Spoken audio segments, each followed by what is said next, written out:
Hello everybody, this is Gareth Cahoon Speaks back here with another video. I'd like you to hit the subscribe bar, give me a thumbs up if you like the video, or hit the notification bell to be notified when I post my next post. Or otherwise you can look me up at my website, which is www.garethcahoon.co.uk. Or if you'd like to support the ministry, you can do so through garethcahoon3@gmail.com on PayPal. This one is about time of peace, growing messianic expectations in Judaism at the threshold of a new era. The Middle East is vibrating with tensions less than 2 weeks separate us from the festival of Purim, that biblical moment when the Jewish people celebrate their deliverance from the destructive scheme of Haman, the anti-Semitic tyrant of ancient Persia, modern-day Iran. The parallel between the story described in the book of Esther and present-day realities is unmistakable. The Iranian threat and the intensifying anti-Semitism at a global level understandably stirs concern within Jewish communities. Although the past 2 years of war have brought deep wounds, immense tragedies, and a global surge in anti-Semitism, Israel's geopolitical position has been fundamentally transformed during this period. Much of the terror infrastructure that once posed a direct existential threat from the north and south has been fractured or destroyed, dismantling the paralysing ring with which Iran has encircled the Jewish state for decades. Israel today has emerged not merely as a defensive actor but as the Middle East's unquestionable military and technological stabilizing force. Despite the storms the foundations of the Abraham Accords have endured, the developments behind the scenes point toward a broader regional alignment that may eventually include Saudi Arabia, a shift that could reshape the future of the region.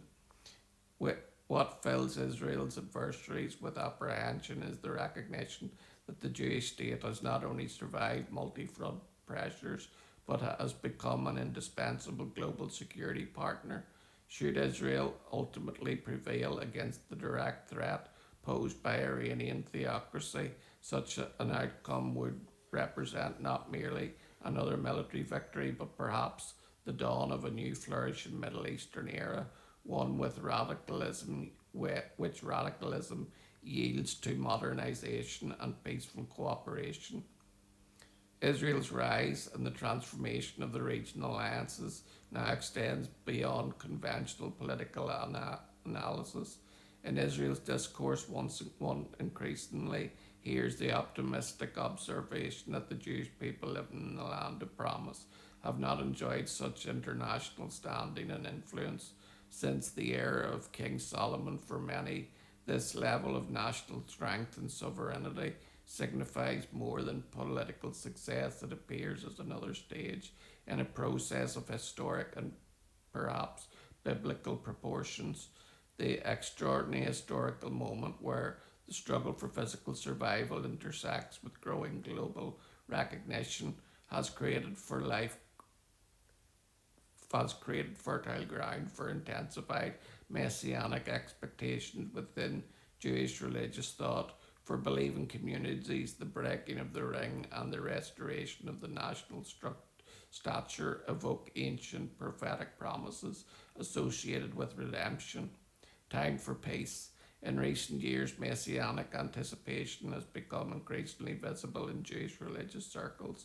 Within Lubavitch Hasidic communities, one often hears references to the words attributed to the last Rebbe, who, toward the end of his life, reportedly told Benjamin Netanyahu before his term in office that he would be the final Israeli Prime Minister before the advent of the Messianic era.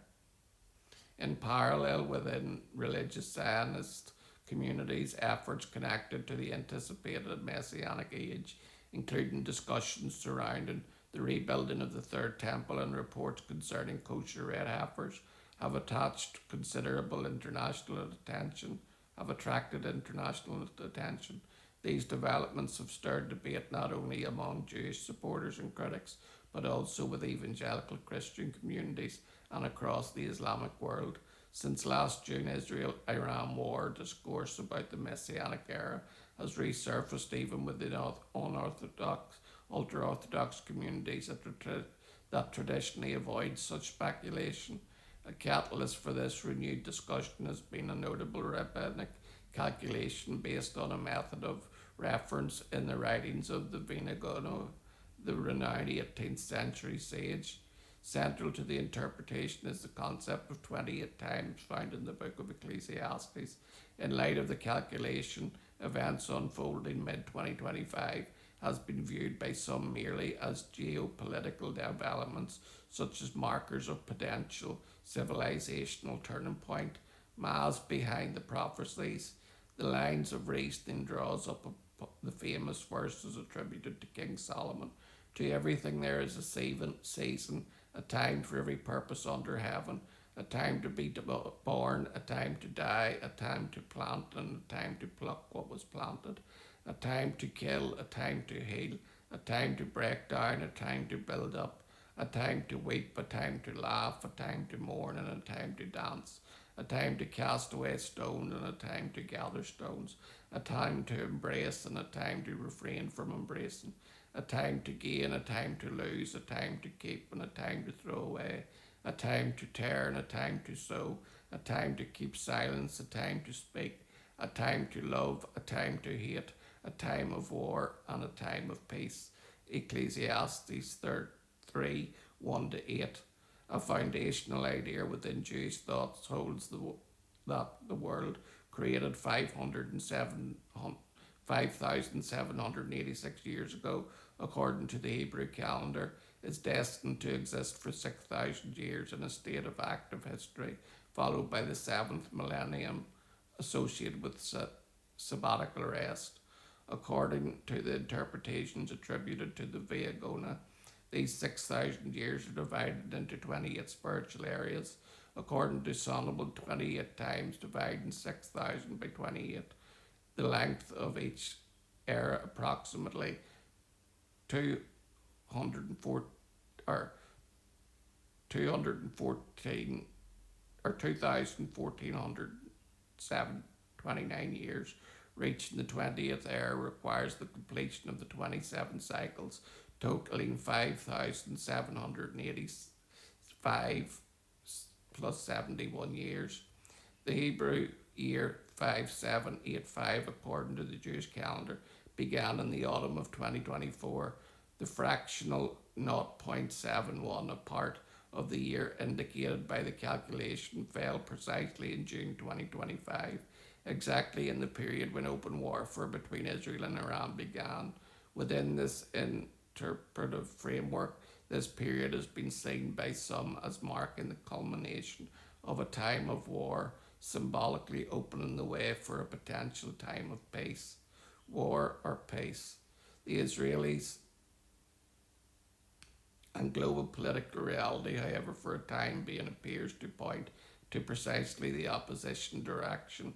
Europe is gripped by a rearmament fever not seen for decades. Destruction has been going on for years on the Russian-Ukraine front and in the rear areas. US President Donald J. Trump is attempting to resolve global conflicts through peacemaking deals, yet at the same time the US Navy is carrying out unprecedented deployment towards the Persian Gulf. Israel, meanwhile, is tensely preparing for another impending war against Iran. The feeling that history repeats itself inevitably arises. People are debating which is more likely, Trump's second presidency bringing about a more peaceful era or a third world war. Radical changes appear unavoidable. Israel and the entire world are in labour. Something is coming. War or peace. Which one shall it be?